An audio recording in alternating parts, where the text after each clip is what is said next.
Hey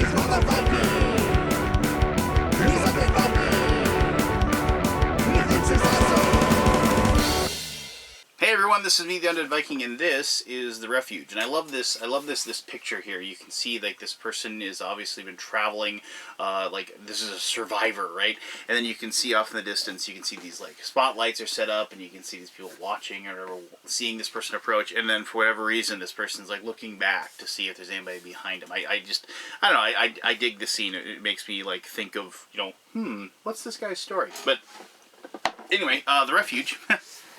Is as I say, it's a race for a survival game there on the front cover, and it is. It is basically, for whatever reason, there is this refuge, this post-apocalyptic world with zombies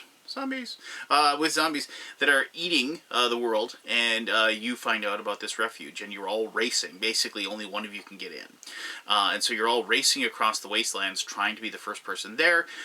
So not only are you trying to speed up yourself, but you're also trying to make sure that your opponents have a lot of different pitfalls and things happening to them, mostly being eaten by zombies, to prevent them from winning at the same time.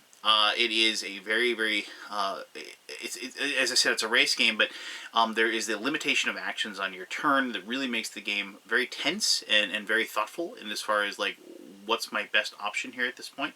And there is a good deal of, like, take that going on, so it definitely is a game if you enjoy, like, that interaction, and, because there can only be, like, literally one winner, the rest of you become zombie food. If you can enjoy that aspect of it, it's a lot of fun as well. So let me show you how the game plays, and then we'll come back here and we'll talk more about the Refuge. Alright, so this is the Refuge, and I've set it up for 4 players. You can see the 4 players are down here in these start spots. The entire goal of the game is you're wanting to get your hero, your survivor, if you will, and you're going to need to get him over here to one of these finish locations over here. The first person to do that is welcomed into the Refuge, and they are safe from the post-apocalyptic zombie world where everybody's getting eaten and killed. A fitting goal for anyone living in this era or time, if you will. You might notice that these spots up here have these little locks on them. You can go on those, no problem, but to actually leave that and get to a finish spot over here, you have to have a key, and a key is located within this deck. There are cards in there that have a key on them, and so you have to have a key. So basically, to win the game, you have to get to one of these spots. You have to say, I'm moving here, and reveal the key and show everybody that you have it. Alright, so you might notice that there are a ton of different places that are also in here. You can see these spots with the skulls. Anytime a person lands on a skull, that is a spawn point. They get to place a zombie. One of these many zombies are over here. You can see there's lots of places with skulls. You get to place one of these zombies, and you get to put it down on a spot. And the only rule is that you can't put it on a spot. So if there was somebody in a zombie spot, you can't put a zombie on top of them. You could put it right there, so it's kind of close to them, but you can't put it right on top of them. Now the other spots are, like, you might see these ones that say safe on them. Pretty obvious. Safe just means you are just that. You are safe. No zombies can enter into that spot. You can kind of see they're kind of like a fortified area, if you will. Zombies can't enter there, and yes, you could go and camp there, but you can't camp there forever. Mostly because then you can't win. If you just sit there, you're not going to get to the end. However, if somebody goes to a switch spot right there, so let's just put this person in this safe spot right there. Somebody goes to this switch spot right there. The switch allows you to change places with any survivor that's currently on a safe location. So then you can go ahead and drop them back down. Now, I should mention that if you ever do run into a zombie, they do eat you and kill you, unless you have a weapon. And if you do get eaten and killed by a zombie, no big deal. You just go back to the start, and you get to try again, and try to, once again, make your way across the wastelands. You might also notice that there's a spot called a hazard.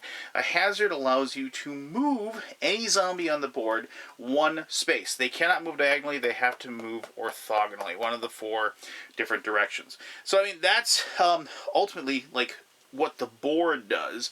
Like, obviously you're going to be using different spots for different reasons. And you'll also notice that they have kind of like there's this one safe spot that's kind of close up here, and so everybody kind of notices this and they try to get there. I think that's one of the common strategies we had. It's like that's the closest you can get to the end without actually getting there. But of course it's kind of like, and I hate to even use this comparison, but like you are that close, but you're just kind of like like remember the Chutes and Ladders when you'd like you'd almost get to the end and you'd hit that slide and it would take you all the way back.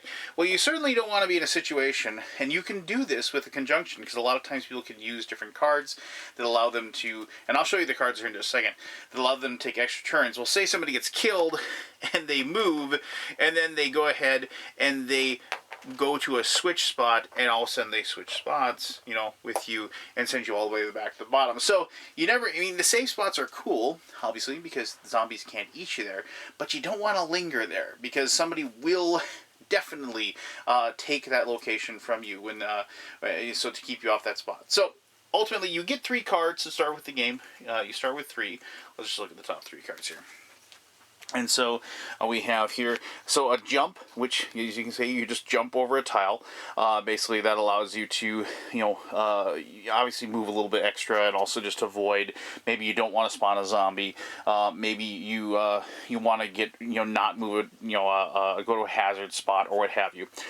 Agility, this is what allows you to move diagonally if you have one of these cards. And these cards, you just reveal them and then do them. There's one card, I'll show that card to you, but there's one card that you use when it isn't your turn, and I'll show that in a second. And then, so steal, you just take a card, somebody without looking, you basically say, I'm stealing a card from them. Maybe you think somebody's making a run for it, you think they have a key, you say, I'm going to steal a card from you, they shuffle up their cards, and then you go ahead and try to take one.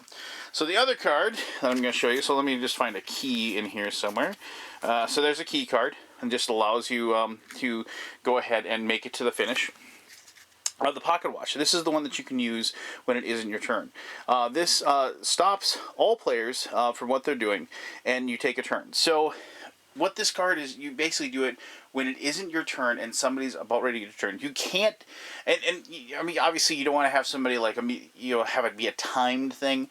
So it's just kind of an understood rule that you have to kind of wait and see if somebody's going to play a card.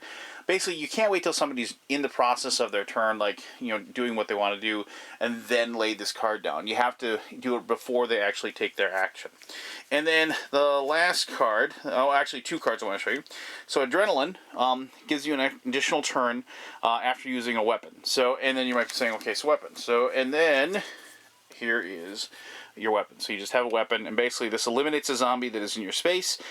You just automatically use this. You don't have to actually say, I'm going to use this weapon to get a zombie.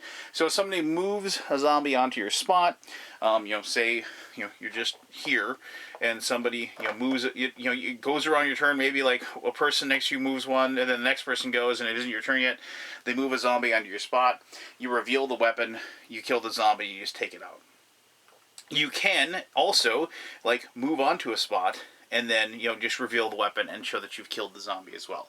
Weapons just to get automatically used. But then the cool thing is then you show the adrenaline card and then you take another action. You could even, show the adrenaline card with, the agility card with that, and, go ahead and move there. So, you can combine different cards for different actions.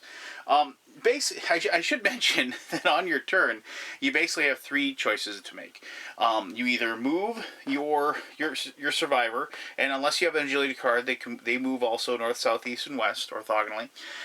You then either draw a card off the top of the deck, or you play a card from the top of your deck. So those are the different actions that you can do on your turn, and you only do one unless, of course, you play a card that allows you to take extra actions. And that's ultimately the whole game.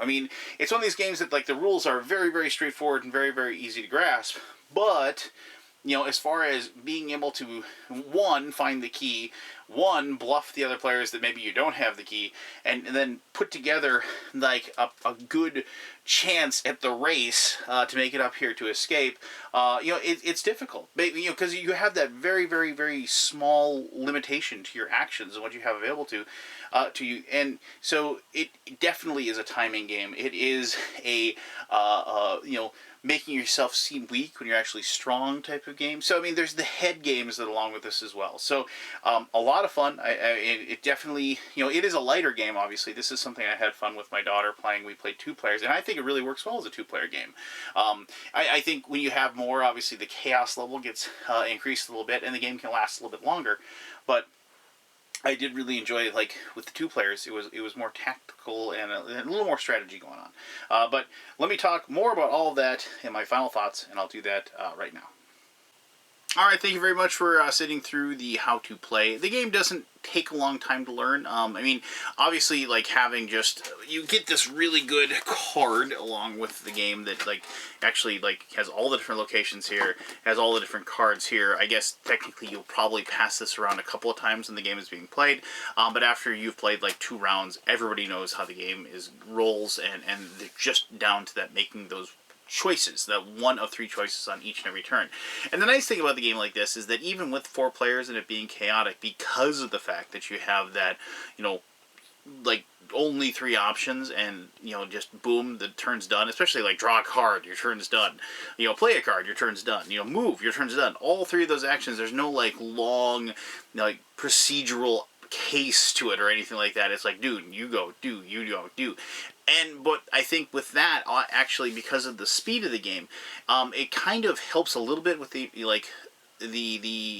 game beyond the game, as I talk about in a lot of games. Like, this is a game where people are always talking. They're always saying, we need to stop Jason. Hey, we got to stop Craig.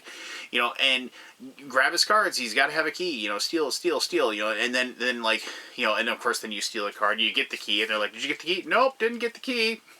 Why are you running to the end then? Don't know. So I mean, it has good fun moments, and then of course then when you take the key, that person would be hilarious if they didn't say, yeah, he got the key, go ahead and get him. But then we actually had a game like that where one person like stole a card. They didn't get the key, but then the player actually said, he took my key, let's get him. And then, like, he actually kind of played along with that bluff for a little while. Like, he didn't actually try to chase after him. He was trying to steal cards, like, drawing cards to get a steal card thing. He made it appear that. And then, well, the other 2 players, me and my buddy Jim, we just decided, let's just kill them both and make sure. So, the game has a lot going on, and it has a lot more to it than just the rules. And I think that's why I had a lot of fun with it. And as I mentioned, my daughter and I really enjoyed playing it, mostly because I think she really enjoyed watching her dad get killed by zombies. But anyway, so there you go. That is The Refuge. It is a fun little game. I urge you to go ahead and check that out. If you have any questions about it, ask away. I'll be happy to answer it as well to the best of ability, I guess. Thank you very much for taking the time to watch this video, and until next time, I'm the Undead Viking, telling you to have yourself one heck of an awesome day. Alright, bye-bye.